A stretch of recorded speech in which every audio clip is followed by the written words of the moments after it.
कानी बहू।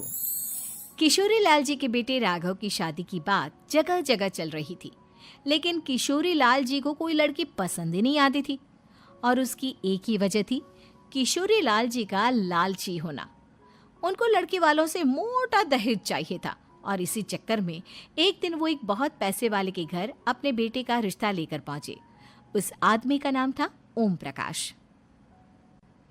देखिए किशोरी लाल जी, मेरी एक ही बेटी है और मेरी सारी संपत्ति जायदाद सब कुछ मेरी बेटी नैना का ही है। पापा, नाम से लगता है बहुत खूबसूरत होगी। कितना अच्छा नाम है ना, नैना। ओ, वैसे बात तो सही है आपकी। अब इतना पैसा है, जमीन जायदाद है, इकलौती बेटी, आप भी क्या करेंगे? सब कुछ उसे ही देंगे ना। बिल्कुल ठीक पहचाना आपने। बस बेटी की शादी और सारी जायदाद उसके नाम। पापा, बिना देखे हाँ कर दीजिए ना। इतना अच्छा रिश्ता फिर कहाँ मिलेगा? माला माल हो जाएंगे हम। मैं अपनी बेटी को बुलाता हूँ। अरे नहीं नहीं नहीं नहीं, आपकी बेटी का नाम नैना है, सुनकर ही लगता है बहुत सुंदर होगी। रहने दीजिए अंकल, मैं तो आपकी बेटी के नाम से ही इतना खुश हो गया हूँ कि उसे बिना देखे शादी करने को तैयार हूँ। अब तो मैं उसका चेहरा सीधे शादी के बाद ही देखूंगा। और इस तरह राघव नैना का चेहरा नहीं देखता और उससे शादी कर लेता है। शादी के बाद अपनी सुहाग रात पर जब राघव नैना का घूंघट उठाकर देखता है तो नैना की आंखें बंद थी। कितनी खूबसूरत हो तुम नैना, जरा अपनी आंखें खोलकर मेरी तरफ देखो तो सही। नहीं, मुझे शर्म आती है। अरे, मैंने तुम्हें शादी से पहले भी नहीं देखा, और अब अगर तुम आंखें खोलकर मुझे देखोगी भी नहीं तो मुझे अच्छा कैसे लगेगा? इससे पहले कि नैना अपनी आंखें खोलकर राघव की तरफ देखती, अचानक से लाइट चली गई और राघव नैना को पूरी तरह से देख भी नहीं पाया। अगली सुबह नैना राघव के लिए नाश्ता बनाकर लेकर आई। अरे ये क्या, आधा पराठा सीका हुआ है और आधा बिल्कुल कच्चा। ये तुमने क्या किया नैना? बहू, तुमने क्या आधा पराठा तवे से नीचे लटका कर रखा था, जो आधा सिका है और आधा कच्चा? मुझे जितना दिखेगा उतना ही तो सीखूंगी ना पापा जी। जहाँ जहाँ मुझे नजर आ रहा था वहाँ मैंने सीख लिया, जहाँ जहाँ नहीं दिखा वहाँ कच्चा रह गया होगा। इसका क्या मतलब है? ये कैसा मजाक कर रही है तुम? अरे बहू, तुमने इतना लंबा घूंघट क्यों लगाया हुआ है? देखो, हमारे घर में बहुओं को बेटी की तरह रखा जाता है, और फिर तुम तो इतना सारा माल लेकर आई हो। देखो, ये घूंघट डालकर रखने की कोई ज़रूरत नहीं है। हाँ नैना, पापा जी ठीक कह रहे हैं, तुम तो आराम से रहो, अपना ही घर समझो। नैना अचानक से अपना घूंघट उठा लेती है। अरे ये क्या पापा, नैना की तो एक आंख फूटी हुई है। नाम से नैना, लेकिन ये तो कानी बहू निकली। मेरे साथ धोखा हुआ है, धोखा। बिना दिखाए अपनी कानी लड़की मेरे संग ब्याह दी।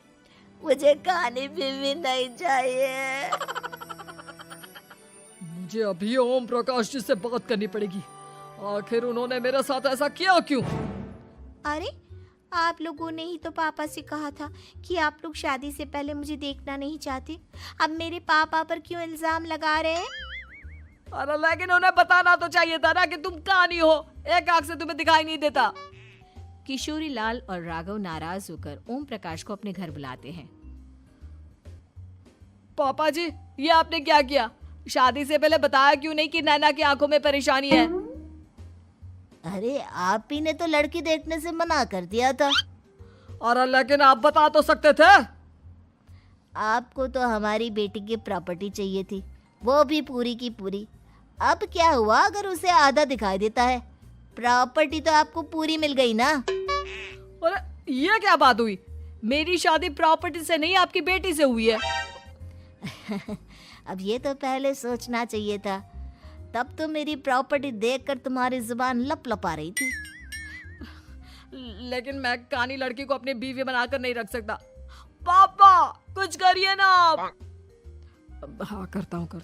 देखिए ओम प्रकाश जी, आप हमारे साथ ऐसा नहीं कर सकते।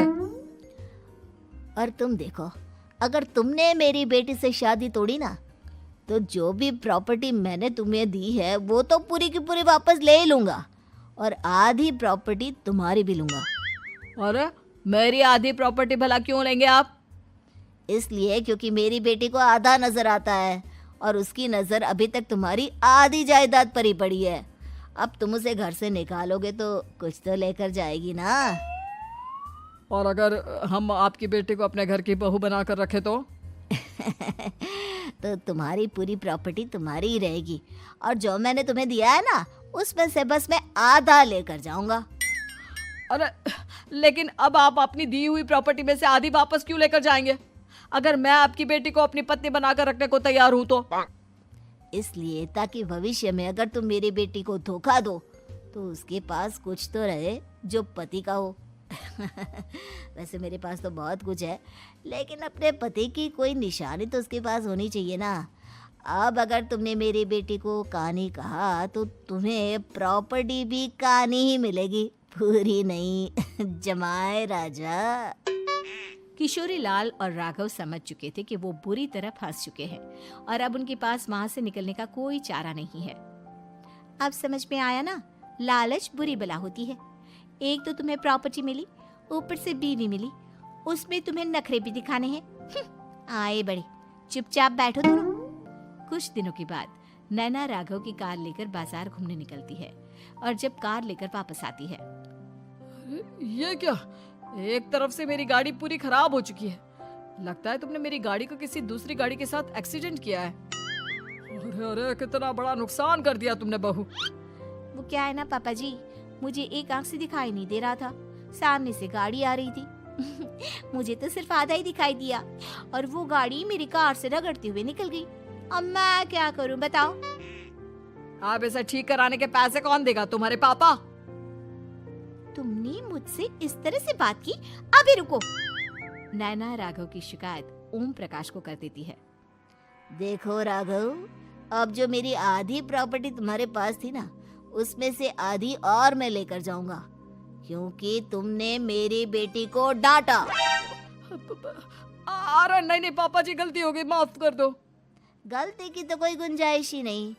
अगली बार मेरी बेटी को डांटा तो बची हुई आधी में से आधी और ले जाऊंगा। लालच के चक्कर में हम दोनों ने बहुत बड़ी गलती कर दी बेटा। एक तो तुम्हें कानी बहू मिली और ऊपर से जो माल मिला वो भी काना। इस तरह राघव की हर एक गलती पर ओम प्रकाश उसकी प्रॉपर्टी का आधा आधा हिस्सा लेकर अपना सारा माल वापस ले गया और राघव को कानी बीवी से काम चलाना पड़ा। भाई लालच वाकई में बुरी बला है।